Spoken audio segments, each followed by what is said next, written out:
Hello everyone, and welcome to Sunburned Albino does yet another Pokemon tier list. This will be a continuation of my playlist. This time we're going through and we're ranking all the Pokemon based on the generation that they come from. And only like within that generation. So we're starting with Gen 1, so like basically we're gonna act as if other generations don't exist. We're gonna rank Kanto region's Pokemon in a vacuum, so that it's not clouded by like, oh, but like, you know, today, like, this Pokemon's whatever. Like, this is, I want to try and make this pure. I'm also going to try and make it, like, mostly just design-based, because, you know, back in Generation 1, like, almost everyone sucked at battling just because battling sucked. And just, like, you know, special moves and physical moves were dumb, and, like, 3 types didn't even have attacking moves, and, like, a bunch of Pokemon just didn't learn good stuff. And a bunch of stuff was messed up back then, so, like, it doesn't really mean much to say if someone was good in Gen 1 or not. It was by accident, essentially. Like Persian is good by accident, for instance, because the whole, like, speed equals critical hits thing. But, you know, we'll get to stuff like that, and want to mostly just do design, rank them based on, like, their OG-ness and legacy and how impactful and important they are. So I think we could do some good stuff with that. I've got the red and blue soundtrack playing in the background. The entire one. Hopefully we finish this video before it actually finishes. It's like 56 minutes of music back there. So, if we hear silence, we know that we've gone too far. We're gonna start with Bulbasaur. Dude, Bulbasaur is a lot of people's favorite starter. I mean, like, the OG Gen 1 starters. Again, we're ranking this within the... So, like, I am a person who loves the continuous modernization of the Pokemon games and the franchise in general. Like, I think it gets better as it goes on. I'm glad with all the, like, optimizations and, like, stuff that they add as it keeps going. So, like, that makes me look back on certain Generation 1 things as, like, archaic and, like, ancient, outdated stuff like that. But if you take all that out, and then I, like, regress myself back into, like, my childhood days where, like, I'm first experiencing Pokemon for the first time when we come in and we're doing Pokemon Red when I'm, like, 4 years old or whatever it is. And, we see the starters. See Bulbasaur, Charmander, Squirtle. Like, do I love them? Yes. Yes, I do. Back then, yes, I do. I'm not, like, tainted with 20 years of, you know, despondent cynicism, basically. So with that in mind, I think you basically have to put every starter in S tier. Like, you really sorta do, because it's the golden trio. Like, it really is just the gold, and none of them are really any worse than the other ones. Like, they're all pretty much the same. Charmander's harder because the first 2 gyms are good against him, but Squirtle has an advantage on the first gym, and Bulbasaur has an advantage on the first 2 gyms. So, I mean, it's really just based on, like, the world that's set up, like, but in terms of being good, like, the 3 of them are really basically the same. I think, yeah, and as the first forms, like, they are the sort of, like, the chrysalis stage of, like, evolving into their future counterparts, and then we can, like, rank them better based on that. So, like, Ivysaur is, like, B tier, because it's just a medium Bulbasaur, and you're like, yeah, okay, you know, I'm just trying to get to, like, the later stage anyway. That's what most mid-stage evolutions are like. Some mid-stage evolutions are really good, but it's sort of rare. Whereas Charmeleon, I think, is sort of better. A little bit better than Ivysaur, because it's just like, oh, I can sort of see where this is going, and it looks like it's going to be cooler. Like, he got a darker shade of red, and it's like, oh, he's a bad boy. Like, Charmeleon's sort of a bad boy. You know, you envision him, like, wearing a leather jacket, riding a motorcycle around, like one of those cue balls that sends out Clefairy for no reason. And, he's like a BA sort of thing. You're like, oh, yeah, that's cool. And then Wartortle is sort of, like, the same as Ivysaur, where it's just kind of weird. It's just, like, it's Squirtle, but then, like, he put some lace on him. Like, this... I don't know what material this is, but it doesn't look very good. So that's kind of... In fact, Wartortle's probably, like, a little worse than Ivysaur, if you ask me. And you are asking me, because you're watching my tier list. You're asking me about every single one of these things, and I'm answering you. Venusaur, now we're gonna get into the evolutions. I would say, let's see, of the three, like, Venusaur is probably still B tier to me. I think it's just like Bulbasaur just keeps getting fatter, is basically what's happening. Like, this is a hulking little monster right here. And the flower starts to bloom, but, like, it's not even a pretty flower. Like, this looks gross. Like, this is a gross flower. You wouldn't have this in your garden. None of you saying, like, oh, I love Venusaur would, like, take this flower and put it in your garden. You wouldn't do it. First of all, it would take, like, an hour to water, because look how huge that is. And second of all, it's gross. It's not a cool-looking flower. Looks like some ancient Amazonian... It looks like it would eat you. Like, it looks like a dangerous plant. Weird ramp, but okay. And then Charizard is S tier. Charizard is pretty, like, within the scope of Gen 1, Charizard is as cool as it really can get, in my estimation. Big dragon lizard, not really dragon, but, you know, fire flying. Not really, hardly flying, because he can't even learn fly, and he doesn't learn, like, does he even learn wing attack? I'm not sure. I'm not sure he even gets flying type moves. But, yeah, like, you know, again, it's not really about the battle, it's just about, like, the cool factor, and Charizard, you know, Charizard has stuck it out, like, the whole way through. He's in Smash, I mean, Ivysaur's in Smash too, but, like, Charizard is, like, the bigger one, so he's cool. Blastoise is, I would say, a little better than Venusaur, but not as cool as Charizard. I think Blastoise goes into A tier. You know, he's also sort of like Venusaur, and there's just the turtle that got fatter over time. But it's not even just that he's fat, like, he's sort of bulky too, like, he's got muscles. You can see his chaps, you can see he's got some nice thigh muscles. I don't know, he could probably lift, you know, he could deadlift some dumbbells. Like, I mean, he could do it with his freaking water cannons, that's how strong they are, but yeah, it's just cool. And he's a cool Pokemon. He's cool. So that's fine. Caterpie, you know, for your first bug type, bug catchers obsessed with these things. I really... it doesn't... Like, I'm conflicted because, like, I don't know that I want to spend time on, like, every single iteration of every Pokemon. Like, you know, I used to do just, like, the final evolutions and it was fine, unless, like, the single ones, or the first ones had something different about them.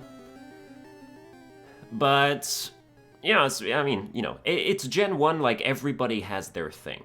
They have endured for 25 years. You know, give them their due. They deserve it. Alright, they deserve it. So then we have Caterpie, who is sucky. Just sucky-wucky Caterpie. But, I mean, looks cool. You can't judge it based on the other things. This is him by itself. Alright, so Caterpie would go into... I mean, as far as just, like, looks, like, it's fine. It's a caterpillar, it looks kind of cool. You would catch it, and you'd be like, oh, I wonder what it evolves into. And then you'd find out, and you'd be like, yeah, that's basically what I expected, I guess. But, so, Caterpie is fine. It's a fine bug type. I like how the soundtracks are all, like, 30 seconds long. Metapod is awful. I mean, you sort of have to. All it knows is Harden, but if you evolve it from a Caterpie, then it gets Tackle still, which is cool, I suppose. But, you know, you catch one in the wild, all it knows is Harden. It's like it's like some Metapod just started out as Metapod. Like, didn't everything start out as its first form and then evolved? Like, why doesn't it know Tackle in the wild? I'm not sure. You know, God said, let there be Caterpie, and also here's some Butterfree just to start. So, I don't know. But, yeah, Metapod is F tier. But it's the Chrysalis stage. It's sort of a gimmick thing. I think it's for that. That said, no one's excited. They're like, oh, Metapod, I'm gonna send him out. He's gonna be hella good. Then next up, we have Butterfree. And Butterfree is a really triumphant evolution when you consider where it comes from.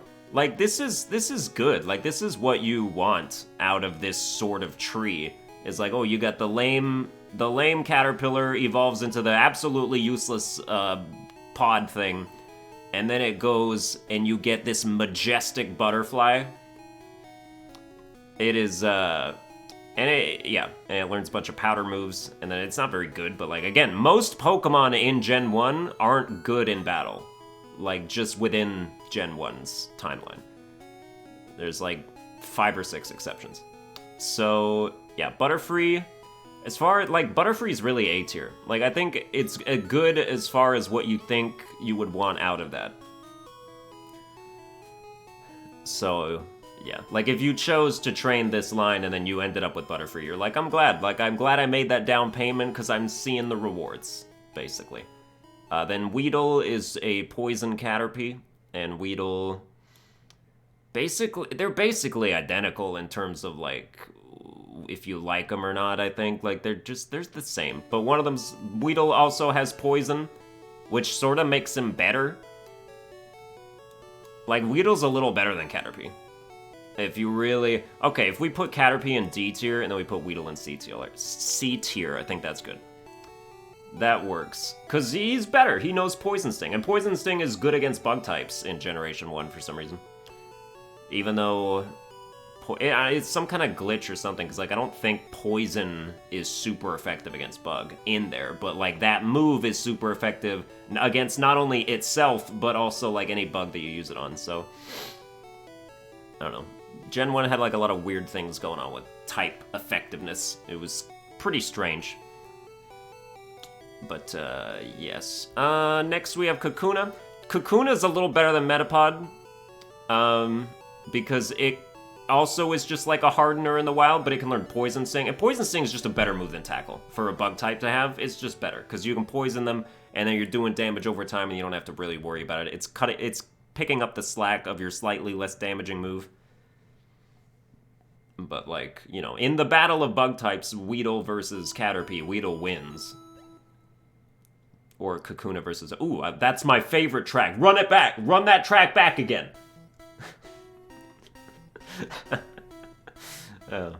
Just a 3-second loop. Bam, bam, bam, bam, bam. Alright, then Beedrill. Beedrill is pretty much the same tier as Butterfree. Beedrill is cool. Like, the bugs is just, like, my view is just, like, these bugs are better than the other bugs by a little bit just because of the poison, which is helpful. And then Butterfree, does Butterfree even get Gust? Even if it did, it doesn't matter because Gust wasn't a flying type move in Gen 1. You know, because, like, Pidgey knows Gust to start, and that's it's normal type. So, they did a lot of stuff like that. Like, where's Mankey? Where's Mankey at? Mankey! Where are you? There you are, Mankey. Dude, Karate Chop is also a normal type move in this game. It's crazy. It's absolutely insane. Fighting types, like, you had to use low kick or in submission, and I think those were basically your only 2 options for getting actual stab. So, it was pretty dumb. You know, they just really hadn't filled out the moves yet. It got better over time. That's what I mean. Like, Pokemon as a battle is objectively better now than it used to be. It was so, like, incomplete to start with. And then they really filled it out. Alright, Pidgey. Because, yeah, like, you know, Beedrill might have the poison, which upgrades it over like, in this battle situation, but I still think, like, these are about the same, because Butterfree's just design makes it tie with Beedrill's thing that it's got going on. Like, I think they're the same. Pidgey is just your basic, just your basic bird. As basic as a bird can really get, you know? I don't know. It learns Wing Attack at, like, what, level 16? That's its first flying move. And then, dude, is Wing Attack even flying type? I'm not sure, to be honest with you. But I think Pidgey is just, like... It's just average, and, like, really everything after it, like, these are just average birds. I don't think, you know, like, there's better birds even in this game, so this might be the one that, like, has endured, because it's, like, the first one, but, like, Dodrio's better than this. Fearow might be better than Pidgeot, but... I don't know. I'm not 100% sure on the Fearow aspect. Fearow might be lesser just because it's lesser known and lesser recognized and people, you know, but at least Peck was a flying type move to start, so Spiro gets that advantage. We're not talking about that yet. We're talking about Ratatat. Ratatat as another basic normal type. Like, these are almost never good. The only exceptions are, like, Stoutland in Gen 5 is a really good, like, starter normal type. Like, it ends up being hella strong. And then, yeah, like, Linuna's awful, Raticate's awful. Furret is awful in Gen 2. What's Gen 4 is normal type? Don't remember. Okay, so, yeah. Ratatat. But here's, like, it's still sort of good. Like, if you, like, it's a fast Pokemon, and in this game, fast meant crits. Like, your critical hit rate was tied to your speed, so some people were getting crits, like, literally every time. You know, and especially if you use, like, Quick Attack. Like, that was almost like a guaranteed crit for some reason. But it's fine. Like, it's probably B, and, like, Raticate is probably also B. Raticate would do, like, it would get Hyper Fang, which would flinch, and it would crit all the time because he's hella fast. And flinching, like, that's still such a weird trait. It's like what is flinching? Flinching is when someone goes like that, and you're like, whoa, you made me flinch, bro. And so, like, that makes you not attack for a turn because you, like, and also you got hit. Like, of course you flinch when you get hit. Imagine getting hit with a Hyper Fang, and you don't go at least like, you know, like something. You're supposed to stand there like, hit me with that Hyper Fang. I'm not even gonna flinch, bro. Like, it's not gonna happen. I don't understand flinching as a concept. I don't know why it takes away your turn. Everybody flinches when they get hit by a move. I don't understand. Also, I don't know why this soundtrack has, like, Pokemon battle moves happening above it. I'm hearing, like, Hydro Pump and Blizzard and stuff. I think that was Aurora Beam or Ice Beam, perhaps? I don't know. We're getting distracted. Spiro. I think Spiro is better than Pidgey, but I think Fearow is about the same as, like, Pidgeot. So, because Spiro just starts out as a better bird, because it gets Peck, and Peck is an actual flying type move, so you can actually use it to get your type effectiveness that you want. And then, yeah, Fearow just sort of evolves from that and becomes, you know, it gets, like, Drill Peck, which is pretty good. I'm not even sure if you can't be sure if, like, any move is, like, its actual type that it's supposed to be in this game. It's been a long time. But Fearow is pretty good, but it's about the same as Pidgeot, but Spiro is better than Pidgey. So, I'll put it like that. Next up, we have Ekans. I feel like Ekans and Arbok are underrated for a good reason, which is that they belong in the rating that they have, because they're not very good. They're, you know, I've tried to use one in Gen 2, or in Gen 4 even, and they don't keep up with the other Pokemon. Their stats are bad. They're not good in battle. They're just sort of annoying. I mean, Arbok in Generation 1 would, like, glare you and paralyze you, and then it would use Wrap, and then you would be trapped forever. Like, that is what would it, because it would be like, Arbok's attack continues, enemy Arbok's attack continues, like, they would just do that, and you'd have no recourse against it, except to have killed it before it could start that train going. So Arbok was really annoying to fight against, but that didn't mean it was good. But it just sort of meant that it's like, I mean, as far as that, again, like I said, I wasn't gonna really do battle stuff. It's so hard for me to go against my own instincts here, especially because I don't know 100% of, like, what it's good in battles, but I still, like, use some of my preconceptions to dictate that. I would put, I guess, like, they go in B tier. They go in B tier for their rap shenanigans. I mean, Arbok as a design is really pretty cool. Okay. Arbok, you can go into A tier. Because of your rap shenanigans and your design's really cool, just within the concept of Gen 1. Like, this big snake thing, like, everyone's like, hell yeah. Like, that's crazy, like, scary, and things of that nature. So you do that. I guess you just sort of, like, put them next to each other. If there's really no difference between them, you just put them next to each other. Pikachu, S tier, instant mascot. Raichu is, like, B tier. Like, it really is. Pikachu got fat, and then it didn't even really get that much stronger. It sort of got stronger, but it's still, like, really vulnerable.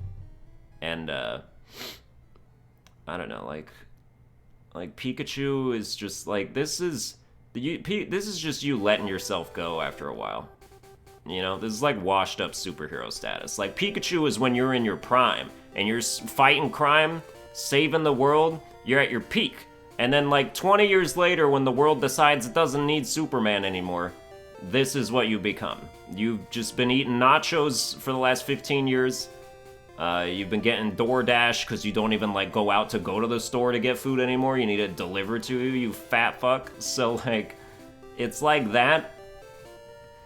And then, yeah, Raichu's sort of like that. I mean, I think Raichu gets a lot of crap for, that it sort of doesn't deserve. And especially, like, the anime sort of drove that point home, because it's like, you know, when Ash gets to Lieutenant Surge, and then they're thinking, like, oh, the only way we can compete with Raichu is if we evolve Pikachu into Raichu, and then everybody's just like, no, Pikachu's pure the way that he is. So Raichu's now become, like, public enemy #1 as far as, like, the anti-Pikachu. So he, really gets the short end of the stick. Dude, Raichu for Smash, come on. Let's get Raichu in there. Just for fun. Just do some, like, Incineroar body slams and knock Pikachu off the stage at, like, 60%. Let's do some Sandshrew action. Sandshrew is pretty cool. I think it sort of doesn't get much attention paid to it, because it's kind of a Pokemon that's just there. But then, like, there's some Pokemon where they're like, oh, Sandshrews their favorite. So it has, like, a cult following a little bit. And it's cute. It's just not really anything. So I don't know, like, but it's still, as far as, like, looks go, like, I would actually still put it in A tier. And Sandslash too, like, they're cool looking Pokemon. They really are. They're good. They're good. I like them. I think this Nidoran is ugly. That's the female one. I think that one's just gross looking. I think the male one is pretty cute. I think the male one is, like, a lot cuter. It's got the horn. And I think this one has a horn too, or that might just be a whisker that's, like, popping up out there. But just, like, this one's ears are bigger. Like, it's just a cuter Nidoran, in my personal estimation. But I think Nidorino is disgusting, and I think Nidorina is, like, cuter. It's like a girl that's, like, growing into herself, like, getting past that awkward, like, 12-year-old phase or whatever, and then blossoming into a whatever, like, oh, I can be a model now, or I don't know. This is a weird way to go about analyzing that, but that's just how I feel about it, man. I think this, like, dichotomy is accurate to me. And then Nidoqueen, we end up in a spot where Nidoqueen is B tier and Nidoking is A tier, I think. So I guess technically, like, the male version wins it by, like, 1 tier slot on 1 Pokemon. But I don't know. Dude, like, Nidoqueen, I don't like how it looks like it's wearing a 2-piece. Like, have you ever noticed that? Like, this looks like the bikini bottom and this looks like 2 separate bra, like, cups. That's just always, if I look at Nidoqueen, I feel like I'm seeing something I shouldn't be seeing. So I can't get past it. Next up, we have Clefairy. Dude, how long has this been going on for? We're 24 minutes in. I've only done, like, not barely any of them. Clefairy is... It's cute. It knows Metronome. It's, like, the Metronome Pokemon. in this context, like one of the only ones that could learn that, besides Mew, I guess. But yeah, like, and then you evolve it with a Moonstone into Clefable. It's one of these rare Pokemon that was sort of like, you could very easily just not even really know this was in the game, other than you battle like a couple people who have one. You could go through and like not catch one, because they're at Mount Moon and they're really rare. I think Clefairy's Gen 1 sprite is one of the cutest sprites, or like the most good looking, the most visually appetite. Nope, there's no good way to say it. Oh damn, Jigglypuff solo. Where are we gonna see this on the Grammys, cuz? Oh, that's it? Okay. Just not even a verse. Not even a full verse. That was like 4 measures. Alright, but Clefairy is an A-tier Pokemon in my estimation. And then Clefable is like, sure, like it's the same. I think Clefable kind of looked disgusting in the first game, though. I mean, it doesn't even really look any better now. Like, just based on this, it's like... These look identical, like, you have less of a tan, or... Like, it's just like Clefairy. This is just a white Clefairy. You know, Clefairy's pink, and then they bleach their skin a little bit, and it's the exact same shape, with a slightly bigger tail, and like some angel wings behind it or something. Like, I don't even know what's going on, man. Alright. But, yeah, so actually because of that, like, you can go into C tier. Clefairy is better than you. Then we have Vulpix. Vulpix is an S tier. Vulpix is one of those designs that's really endured. People have loved Vulpix since time immemorial. And it's never gonna change. And like Alolan Vulpix was a thing, and that was also adorable. So like, the legacy's even been extended and like bifurcated in that way. So good for them. And then Ninetales is the same way. Ninetales, also S tier. This is a legendary looking Pokemon right here. This looks like something you would want on your team. Even though it's not that good. But it looks like you would want it on your team. It just doesn't have good special attack. But again, we're not paying attention to that, so it doesn't matter. Doesn't even matter a little bit. Dude, Jigglypuff looked disgusting in red and blue. Like it looked bad. Also, it's not good. It's not Clefairy. Like, Jigglypuff is probably... It's probably D tier. Like, it really is. And then Wigglytuff isn't any better. Like, you guys both go into D tier because you're useless. You are useless people. Like, you're well known for using Sing to put people to sleep, but that move only has 55 accuracy because, you know, they could just cover their ears. And I guess the only way that you put them to sleep is if they're like... If their arms can't reach their ears, if they're like a Nidoran or something, like... Because their ears are too big? Like, that's... Anyone else can just be like, oh, la la la la la la! So... You know, that's why the accuracy is bad, I guess. Zubat? Zubat is D tier. Golbat is probably C tier. It's better. They really need the Crobat evolution, so I'm glad they got it in Generation 2, because this does feel incomplete. And that's not just retroactively. Like, Golbat in the first game is just, like, it's not strong. It's not good. And, it's, yeah, and that's basically all of it. Oh, dude, that sprite, that Golbat sprite with, like, the tongue all the way to the left, like a lot of Instagram models, is just, really something. You should check that out if you haven't seen it, if you're one of the newer to this earth. I think Oddish is a reasonably good-looking Pokemon. Visually designed, pleasing. Like, you see it and you're like, that's cute. This is a cute Pokemon. And then you get Gloom and you're like, get the hell out of my life. What did you do to Oddish? Oh my god. Dude, this is what happens when you're like a joyful, carefree teenager and then you go on that one trip to do ayahuasca and this is what happens. You become this person.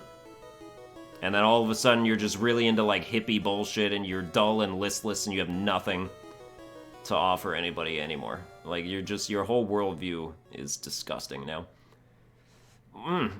Dude, Gloom is gross. It's a gross Pokemon, man. And then Vileplume, like, at least you're not drooling anymore, but like your head's real heavy now. I don't know how you even walk around. Like, this must be what it feels like to just have a head so full of smoke all day long that you just can't, like, even hold it up or, like, can't do anything. Like, you've just become... I don't know, but you're better than Gloom. You're better than Gloom. In fact, Vileplume, like, is good to the point where it does sort of get back up to where Oddish is. I will put it back in B tier. So that's cool. Then we have Paris, who is often forgotten, and for mildly acceptable reasons. You know, I think Paris is the only bug type that can actually learn Leech Life. That might be the case. In the first generation, anyway. But, you know, it's a move that does 15 base damage anyway. It's not like the stab is really helping him. But, you know, he gets, like, Slash and whatnot. He gets Spore, which can 100% accuracy put people to sleep. That's super OP. And especially in Gen 1, where, like, you can sleep for a solid 5 turns without anything, without ever waking up. So, Parasect is sort of a beast. I will put it in line with, like, Vileplume. And then Paris is like, it's C tier, it's a bug. It's a bug on the same level as probably, like, Weedle. A little better than, I don't think this thing gets grass-type moves, so the fact that it's bug grass really doesn't matter offensively, except it just makes it super weak to fire and flying. So that's kind of bad, but, you know, it's whatever, I guess. Then we have Venonat, who... is just, it sort of doesn't matter. Like, you're really D tier. Like, you don't matter. Venomoth, on the other hand, is cool. Venomoth is up there with, like, Beedrill and Butterfree, and I'm gonna put them right next to each other. Just so we, like, have that trifecta of flying bugs going on. Or bugs that can fly, obviously. Only one of them is actually flying type. But yeah, like, that's cool. That's good. Diglett? Diglett, Diglett, you can go into B tier. Doug Trio is 3 Diglets. It's 2 more of them. What can you say? What can you say beyond that? It's Diglett plus 2 more Diglets. And then they, you know, they get Earthquake and they're really fast and they're strong, so they get hella crits, and they can learn Slash, so they get super crits. Yeah. Doug Trio's pretty good. It's pretty good. We'll put it in B tier. I mean, yeah, like, Sandslash beats it because design's much better. Like, way better. Next up, we have Meowth. Meowth, as far as being an icon goes... Dude, Meowth has always been useless in battle. In anime, like, he never battles. There was, like, one time I've seen him battle in, like, the anime's history. And it was, like, in Generation 1 where, like, he throws a bucket of water on an Onix and kills it. And then they're like, hey, that's cheating! It's like, what? What are you talking about? Or whatever he sounds like. We need to get the Pokemon! Pikachu! You know? So, dude, that, like, Origin of Meowth episode, that was some deep shit. Where, like, he's after, like, the female Meowth. Damn, and like how he actually learns to talk, that's some crazy stuff right there. But as far as the games go, Meowth is not very good. It's just a cat scratch fever type of thing. And you know, it evolves into something that's pretty good. But like, just, you sort of, like, it looks cool enough to be in C tier. And then Persian comes up to A tier. Persian does its Slash thing, it's amazing. And it gets stabbed from that because it's normal type, so it's better than Doug Trio in that regard. And also, it's just like, its neck is sort of too big. Like, it looks it's kind of weird. And the fact that it's probably a hairless cat. You know? Like, you know, in anime, like, hairless doesn't feel really hairless. Like, Vulpix is the same, but you can tell that Vulpix has fur. Whereas this is like, this is skin. This is what you're looking at, is skin, not fur. So that's disgusting. But But also I feel like it has fur, because I think I've seen people pet it in the anime and it like had fur. Oh well, doesn't matter. We're not trying to be consistent, because we will fail. We will fail miserably. Psyduck,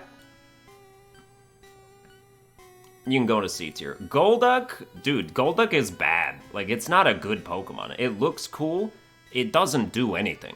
I don't know why you're not Water Psychic. You should have been Water Psychic type. And then you would have at least had some ground to stand on as far as competing with Starmie. But as it is, like, you're not very fast, you're not very strong, you're not very bulky. You're just Golduck. Like,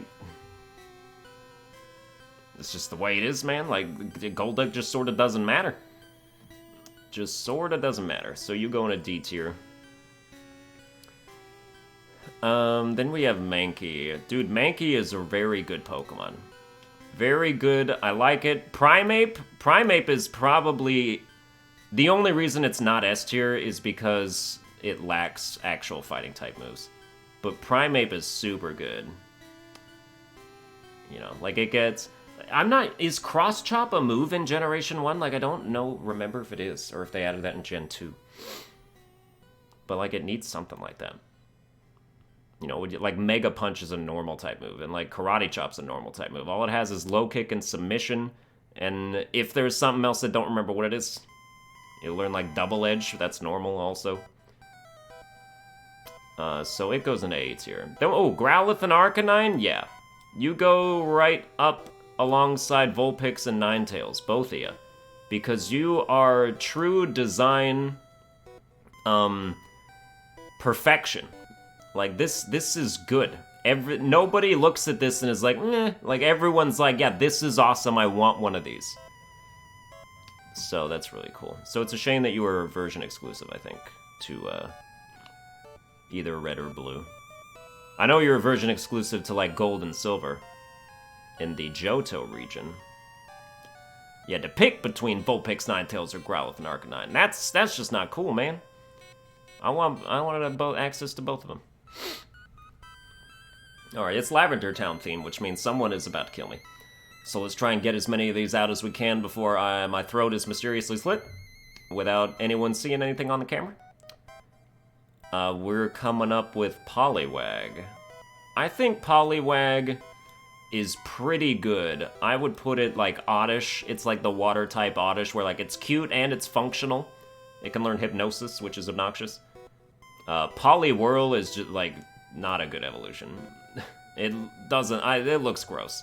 I don't like that at all. It looks stupid. It looks derpy. I don't know why it has like Mickey Mouse gloves. Sora! Like, it doesn't need that. But then Poliwrath is sort of a natural evolution to that, where it actually then also becomes fighting type, but again, does not have access to very many fighting type moves. But Poliwrath is, like, it's really bulky and it's very strong, so you do sort of have to put it in A tier.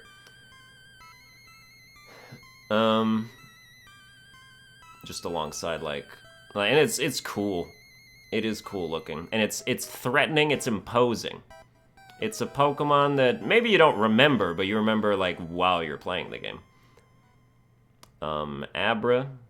Dude, Abra's always been elusive. Abra does not attack, which makes it kind of suck, obviously. But, so it's like, where do you put it as a result of that? Like, Abra? But it looks cool. And it's like you're of two minds about it. Either it sucks because it can't attack until it evolves into Kadabra, or it's awesome because it's like, oh, it's this mysterious, like, hard to catch thing that if you train and, like, give time, then it becomes, like, this super strong thing. But I think you put it in F tier. It can't do anything. It can't do anything. But Kadabra is A tier, and Alakazam is straight up S tier. So I feel like anybody who comes in here and is like, oh, Abra's an F tier, I'm so mad. But then they see Kadabra and Alakazam up here. They're like, I get it. You know, he's a burden. Like, you don't want burden Pokemon on your team. Metapod, burden. Gloom, just disgusting. Abra's a burden. Magikarp's gonna come in here and also be a burden. Where's Magikarp? Just since I brought it up, we might as well just get straight to that. Yeah, like Magikarp is obviously F tier, and nobody thought that it was going to be anything else. Yeah. Alright. Next to Machop. It's hard for me to judge fighting types fairly just because of what we've already talked about. But it's probably B tier. And then Machoke is sort of gross. I will put it in C tier. And then Machamp is like, oh, super good.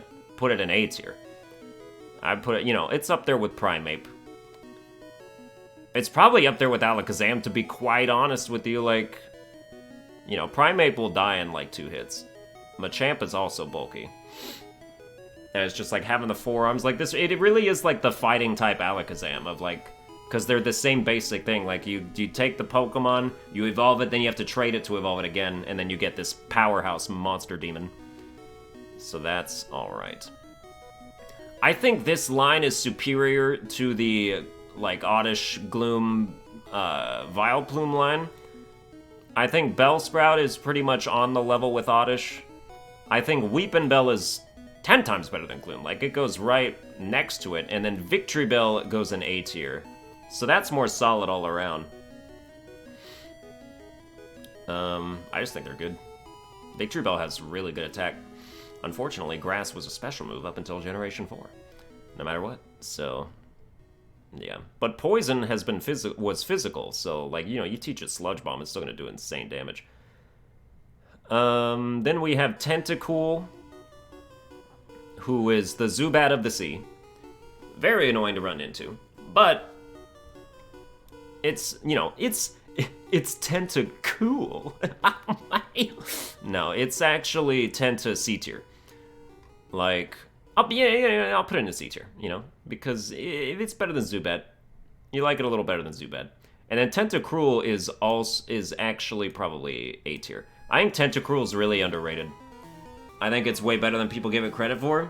It's a bulk monster, and it does acceptable damage. Like, the poison aspect of it isn't really helpful in Gen 1 because it's not a physical attacker, but the water part is good. And then I don't know, you teach it some that, I don't know. I think it's 8. I think it belongs alongside Victreebel, at least. So we'll do that. Then we have the Geodude. Geodude is...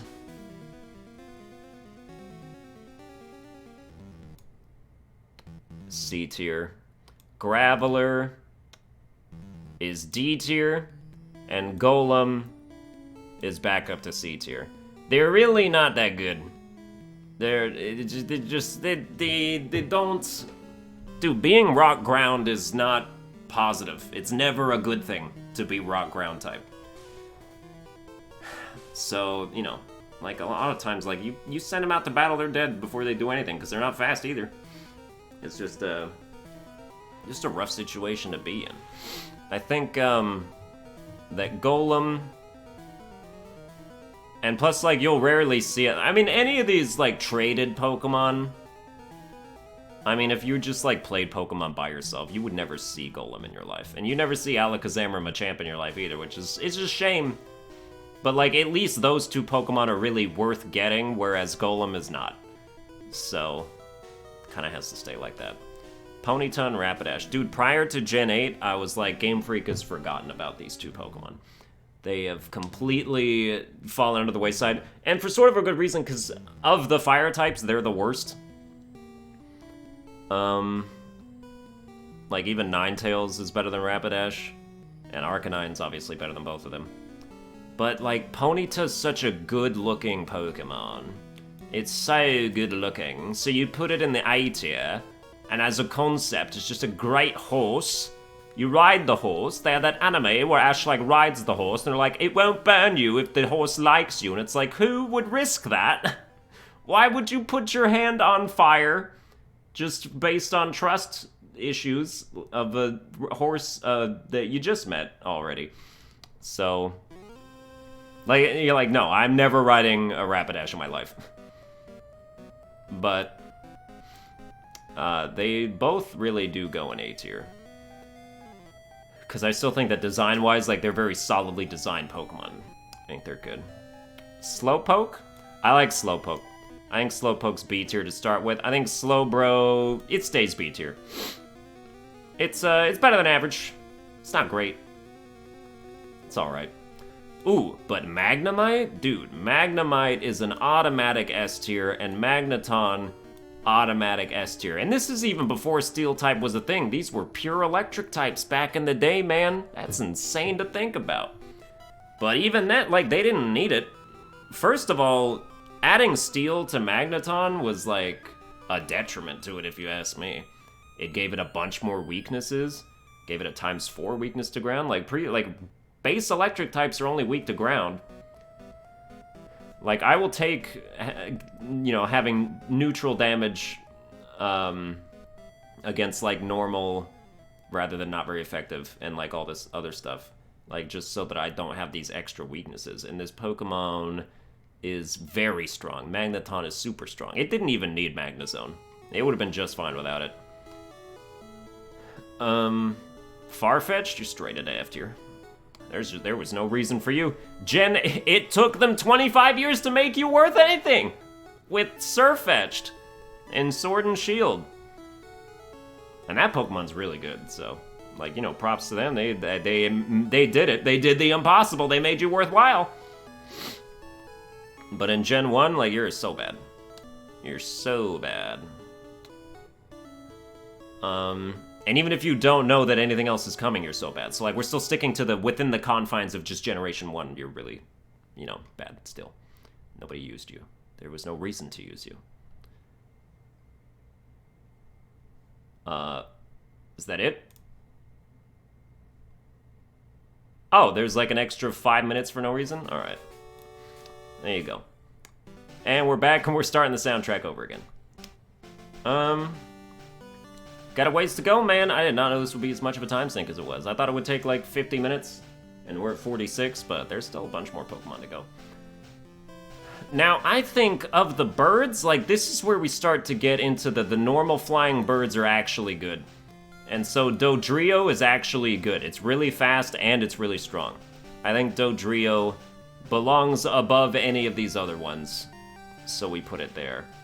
Seal is D tier. Seal is awful. I don't... It's like I don't know, it looks sort of retarded. Like... It looks like some kind of failed experiment or like an abortion that didn't quite take. It just... I mean, look at its like ass over there. Like, you don't even know how to walk. But then Dugong is like, oh, but it grew up to like be a plastics, or to be a, you know, respected neurobiologist. Or, you know, it overcome an adversity and, you know, had surgery to remove its cleft palate. And then it became just like a good overall like thing. Like Dugong... I think Dugong is B tier.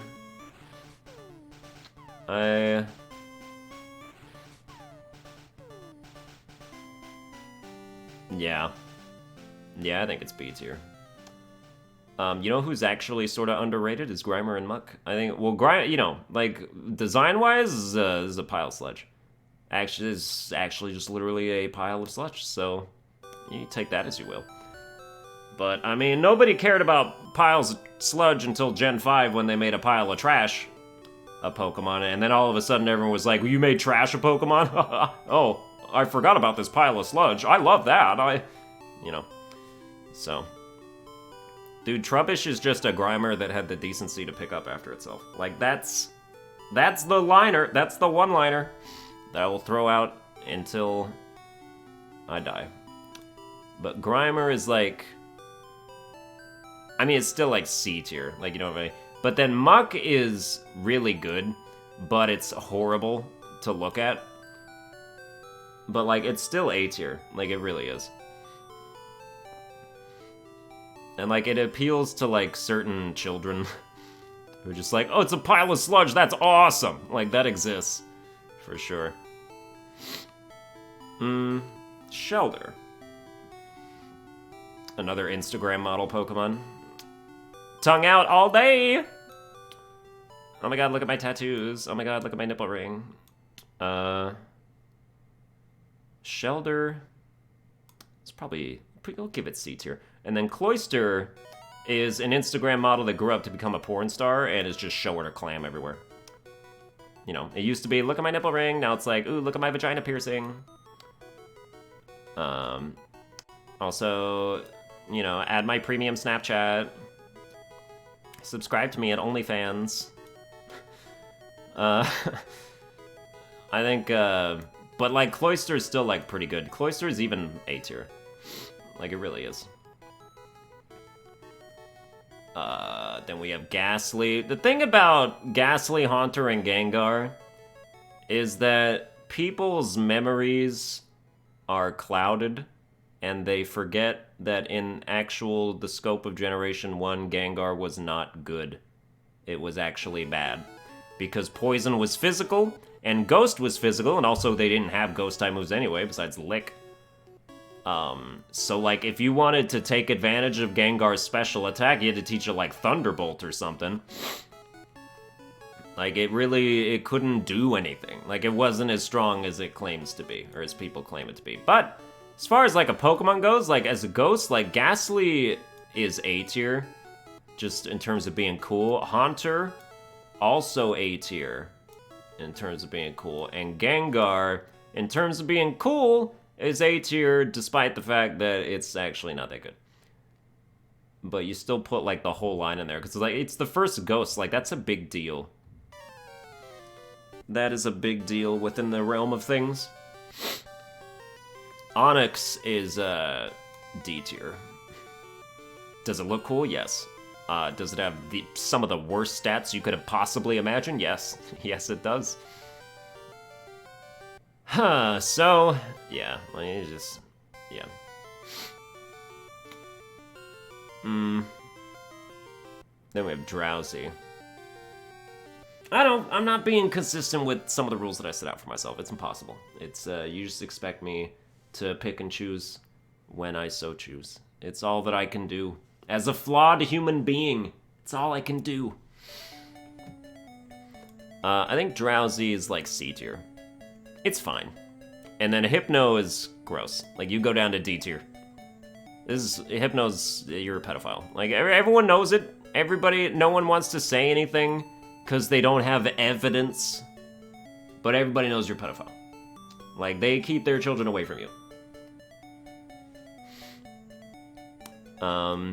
Oh, dude. Some quiet, B and actually S tiers. Well, no, not S tier. Would have been S tier in, like, Gen 4. But it's A tier in Gen 1. Is that Kingler is a beast. I love Kingler. He's super good. He is so strong. He doesn't get water physical stab in this game, so he can't be, like, that strong, but you know, you still teach him, like, Earthquake. I think he learns Earthquake, so that's cool. Or he can. Although I don't know if Earthquake is even a TM in this game, so who knows. But Voltorb and Electrode, dude. I like the idea of a Pokeball Pokemon, so I will put you in B tier for that. Electrode is, like, the fastest one. Electrode just looks worse. Like, it's basic, and it's not strong. It's basic. I think that Voltorb looks cooler than Electrode does. I don't like the palette swap of the white and red on the other side. I mean, this dude actually has eyes, like eye sockets. You don't. You have dots. You have drawn-on dots and eyebrows. And it's like, those can't even be real. Like, you can't see out of that. You can't see out of those eyes. Execute is false advertising because it's not cute. It's not. It's just 6 eggs that all seem to have different personalities, except they really sort of don't, because they all look exactly the same, except the one in the middle is obviously the leader, and then there's one in the back that's like, guys, wait for me. Oh, what are we doing? Oh man, are we evil? I don't know. My moral compass isn't fully developed. So it's not, I don't know, like there's nothing. I don't mind there being a Pokemon that is a bunch of eggs. Oh, and then, dude, there's one in the one in the back left is just, like, actually has brain damage. So, The one in the back right is just, like, slow and dumb. This one has actual brain damage, and I don't know why they're hanging on to him. Like, they need to cut him loose. What is he contributing? But, like, I don't mind it. And then Executor is actually pretty cool. I sort of like it. I would not say... Actually, I would say it's A tier. I would say that Executor is A tier. Next up, we got Cubone. Cubone as a Pokemon's got one of the saddest stories behind it. That's Pokemon getting real with the kids. Sometimes your mom dies because some poachers killed her, and there's nothing you can do. And then you make like a whole Pokemon out of that. You make a whole species of Pokemon based off of one incident that happened to one Pokemon. And so now every Cubone wears the skull of its dead mother, even though not all of its mothers are dead. So where does it get the skull? Also, it hatches with the skull. I'm very confused. How do you hatch with the skull of your dead mother if your alive mother is who birthed you? Or laid you in the egg? Like, she's still here. Whose skull is that? Where are you getting these skulls from, Cubone? As a Pokemon, though, like, it's got some iconicness to it. I'll put it in B tier. I think Marowak is probably also... It's A tier. Like, its whole, like, Bone Club situation is, like, so unique and signature to it that it's like, yeah, you gotta give it its little spot. And it doesn't matter that it's not that good in battle. Hitmonlee, Hitmonchan. Of the two, I like Hitmonlee. Dude, all of his kicks. He has some of the only actual fighting type moves, I think. Like, I think rolling kick, is that a Generation 1 thing? That's fighting type, I'm pretty sure. I don't know if high jump kick is in Generation 1. Or jump kick, even. But I will put him in A tier. And then I would put Hitmonchan in, like, C tier, because all his elemental punches are the wrong... Like, they're all special, because fire, ice, electric, they're all special types. So he doesn't even really do damage with them. And then, yeah, like, Mega Punch is a normal type move. Like, you're barely even a fighting type. You don't actually get access to fighting type moves, as far as I'm aware. At least not in the punch situation. So you go into C tier. You're a fake fighting type. Faker! Lickitung. Lickitung is gross.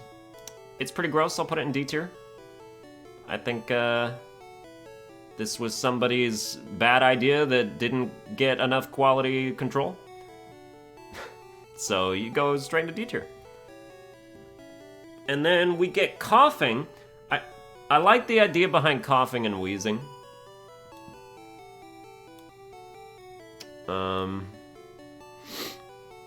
I would put it Coughing in C tier, and I mean, I'd put them both in C tier. Like, I sort of like the idea, like, they put them in C tier. That's fine. They're average. They're average. They don't, it doesn't matter that much. Rhyhorn? Rhyhorn is good. For a rock ground type, like, this is the rock ground type you want. I will put Rhyhorn in A tier, and then I will put Rhydon also in A tier. Even though I like Rhyhorn more than Rhydon. But, you know, I'll do that. Okay, fine, I'll put Rhydon in B tier. Because I like Rhyhorn better. I really do. Don't know what to tell y'all about it. Ooh, again, my favorite track. Dude, run that track back again. That shit was fire. Oh. Then we have Chansey, who has a ton of HP and no defense to speak of. And is just useless in battle, and is really just there to be a healer, there to work in the Pokemon Center across Nurse Joy. Like, every Pokemon's got its role to play, you know? Except Farfetch, it's got no role. I don't know why Farfetch is here. Chansey is... It's D tier. It's D tier. It does not exist to battle. Therefore, I do not know why you can catch it and proceed to battle with it. So, like, Chansey is a thing to... you catch it to say that you caught it, and that's it. It's not like you're gonna use it. Oh, it's Egg Bomb. It's gonna one-shot Charizard. Oh, man! Like, no. And then Tangela... Tangela needed an evolution. I wish it got one that wasn't Tangrowth, because I didn't like Tangrowth at all.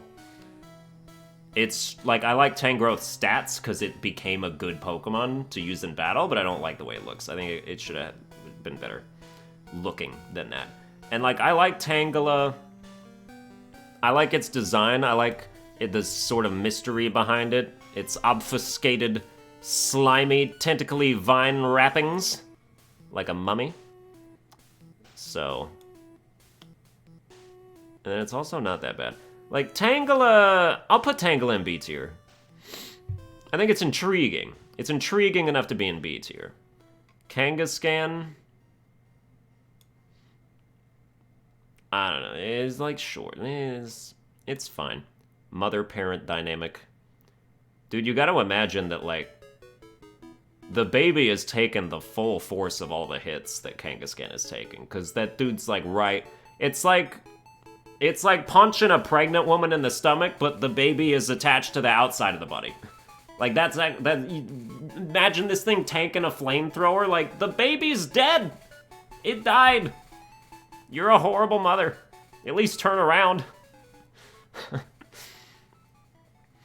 Yeah. You go to C tier. Dude, I love Horsey. Horsey is one of the best water types. As far as looking-wise is. I think it's so cute. Horsey goes into S tier. The issue with Seadra is that it does not feel like a complete Pokemon evolution tree, which is why they added Kingdra in Generation 2. Very similar to the Zubat-Golbat situation. Seadra is not good enough,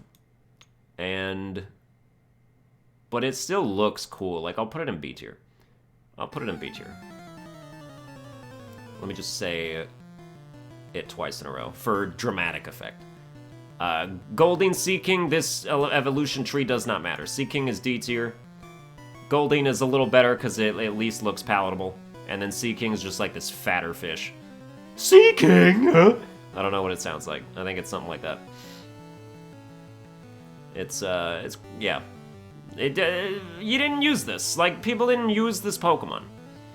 Or I didn't use this Pokemon. I assume other people also didn't use this Pokemon. I assume if you were using a water Pokemon, you were more likely to use Dugong or Starmie or Gyarados or Poliwrath or even Seadra or Tentacruel or Blastoise. Like, there's way better... Or Cloister. There's better options. Speaking of Starmie, we got Staryu. I think Staryu is an A tier Pokemon. I think it looks good. I like it. And then I think Starmie is S tier. Starmie is one of those good Pokemon. Water Psychic, great typing. It doesn't have to worry about a bug weakness, and like, you know, in Generation 1, Psychic didn't have weaknesses, basically.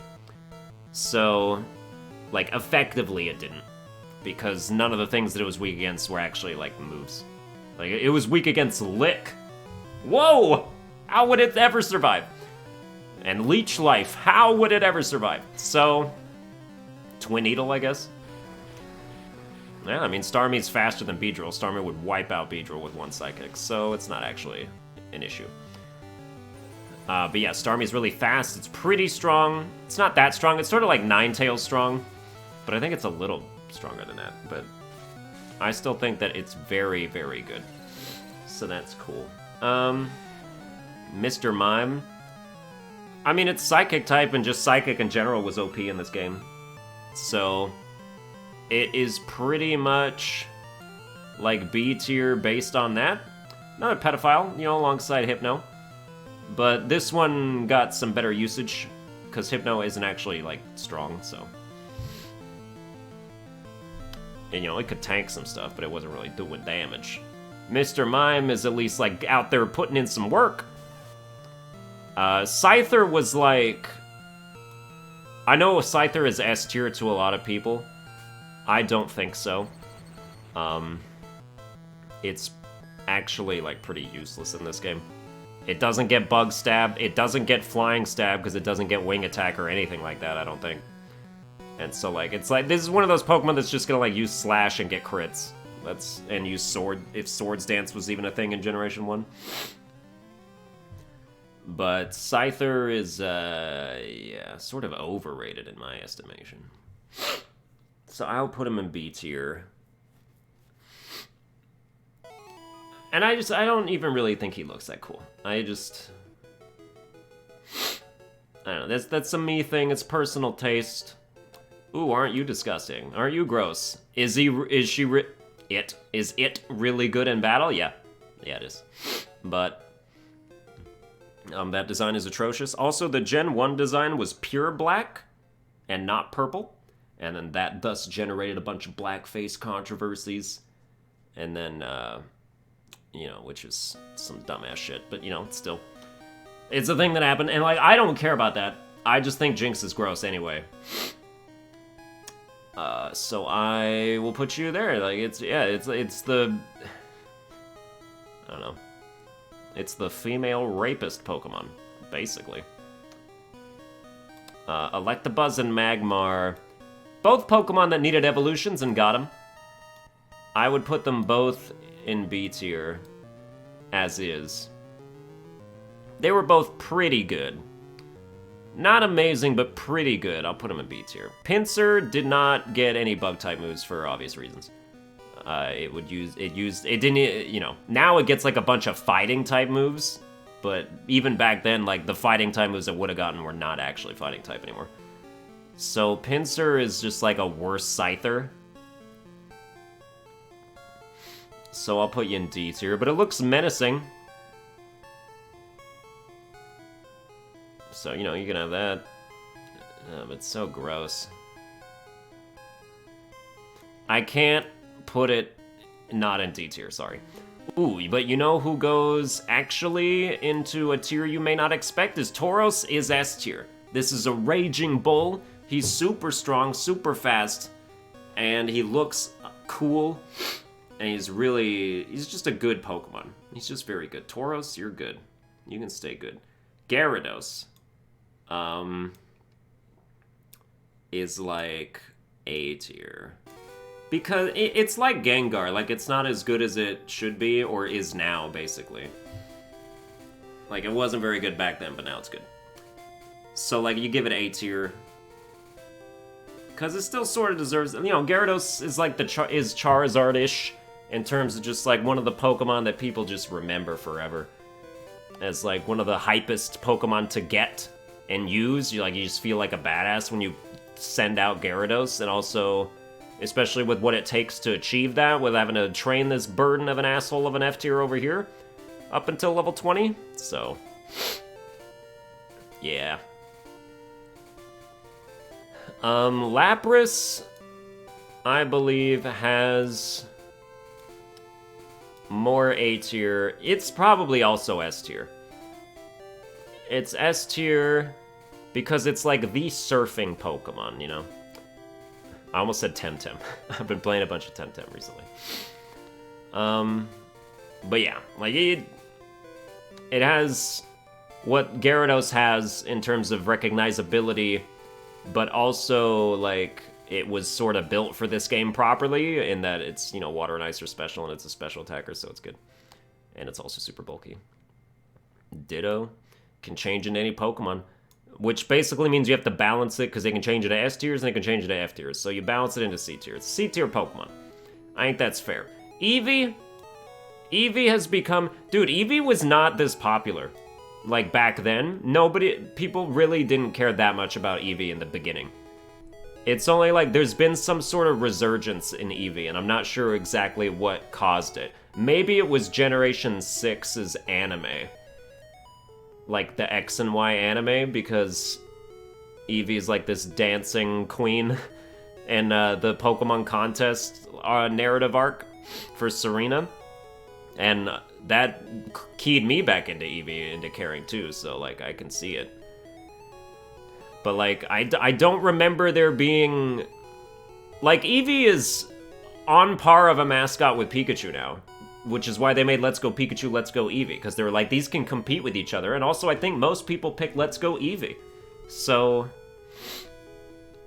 It's just weird to see the resurgence of Eevee, and like especially they kept him relevant with all the new evolutions that they've been adding across generations, which they didn't add any of in Generation 8. That's some BS.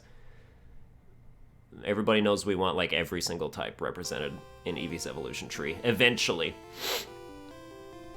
But yeah, so that's S tier, and then I personally do think that basically every evolution is A tier. Eevee is S tier because of its mascot ability. These three are A tier because of their battle prowess and the fact that they're so distinct and cool. And people shit on Flareon. I love Flareon. Flareon's my third favorite evolution after Glaceon and Espeon. So, I stan Flareon. Any other Flareon stans? Make yourselves known in the chat. Flareon gang, come on. So, I very much enjoy Flareon. But, and then, like, the two of the... Like, I would rather battle with these two, but I love Flareon's design and just the way it looks and everything. I enjoy all of them, really. Like, I've used them all in XD Gale of Darkness, so... It's been fun. Porygon, it really doesn't matter. That was like a thing that was like interesting because it made a bunch of kids in Japan like have epileptic seizures. That's cool. That's Porygon's claim to fame. Just making like 500 Japanese kids be like... So, I don't know how seizures look. It's something like that. Maybe I'll go have one and find out. Ammonite. Oh, dude, yeah. Dude, Ammonite? Ammonite, super underrated S tier. Amistar?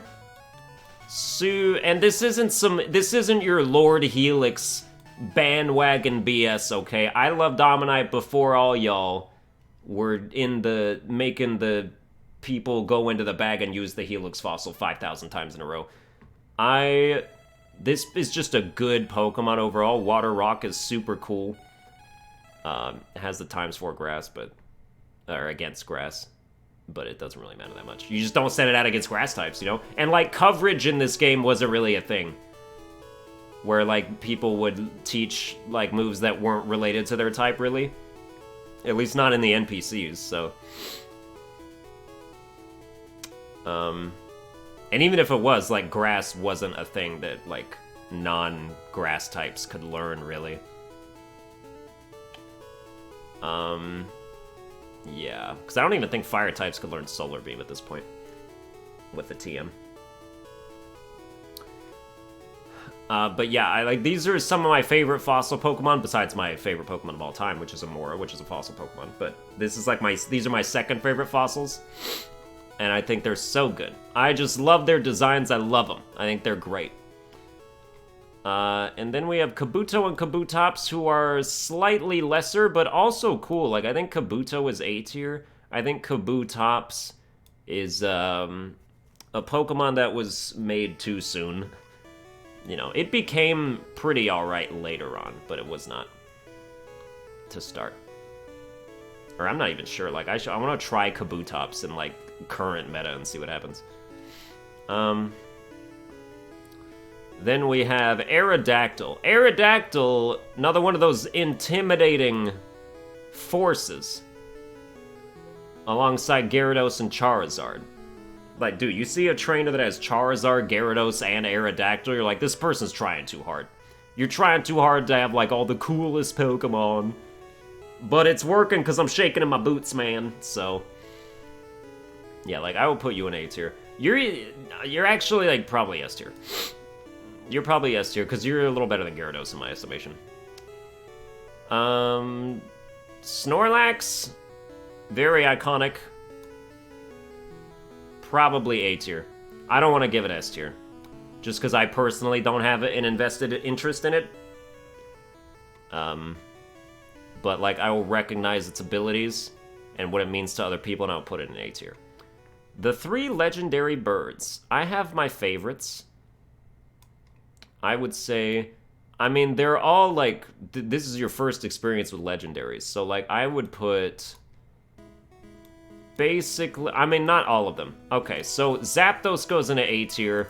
Moltres also goes into A tier. And then Articuno goes into S tier. You know, they're all good. They're all legendary. They're all frightening and whatnot.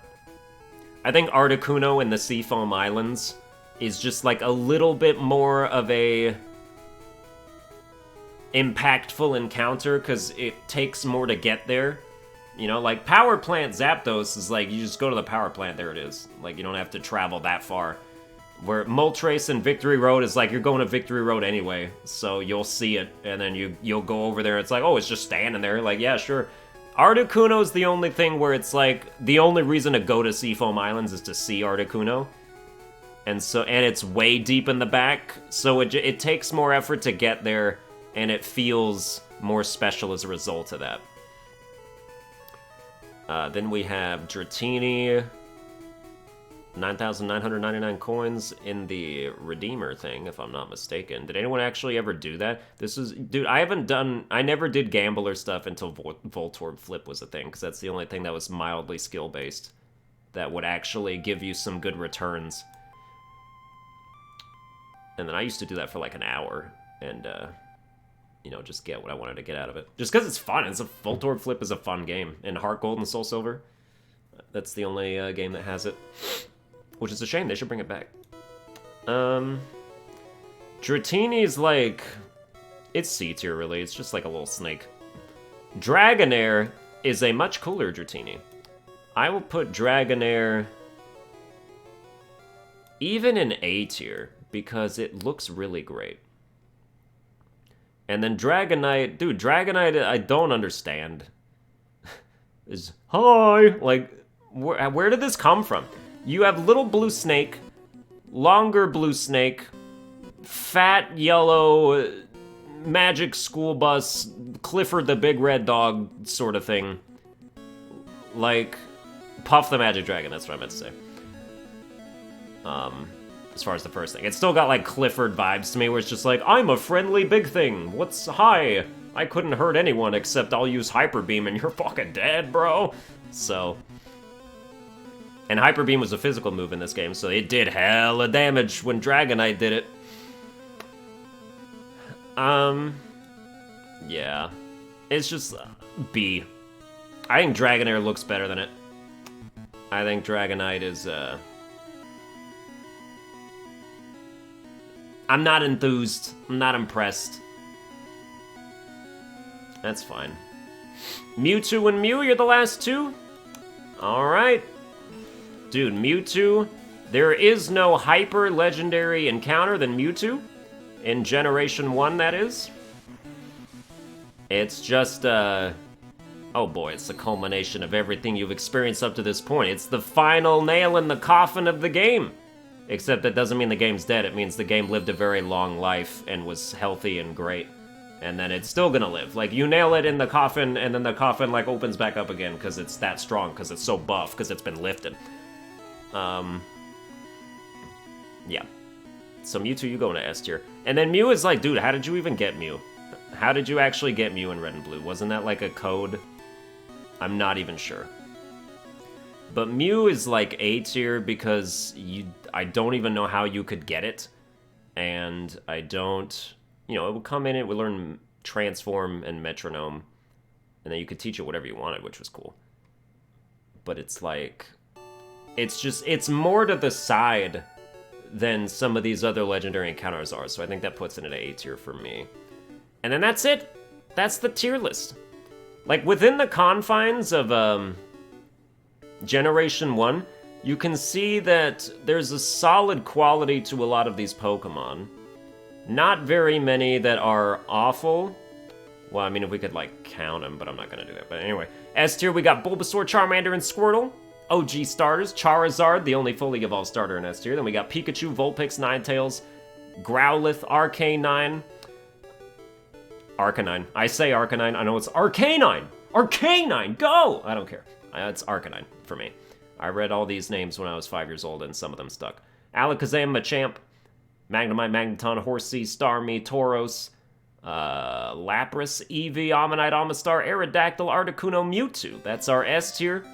And then we got a bunch of Pokemon in A tier, slightly less Pokemon in B tier, slightly more Pokemon in C tier, slightly less Pokemon in D tier, 6 Pokemon in F tier, Metapod, Gloom, Abra, Magikarp, Farfetch'd, and Jinx. And that's the tier list. I hope you enjoyed it. I would like to do one for every generation, perhaps. Just existing within the confines of that generation, I think that would be cool. It's a cool way to rank stuff. And then what we might do, like, when we did all that, is, like, take all the S tiers from every generation and then put them in a tier list. And then rank that tier list. Oh, man! And then you just put them all on S tier again. It's a giant waste of time. But that's gonna do it for this tier list. I hope you enjoyed it. If you did, you can like, share, and subscribe. Follow me on Twitter at Sunburned Albino, and I will see you guys next time.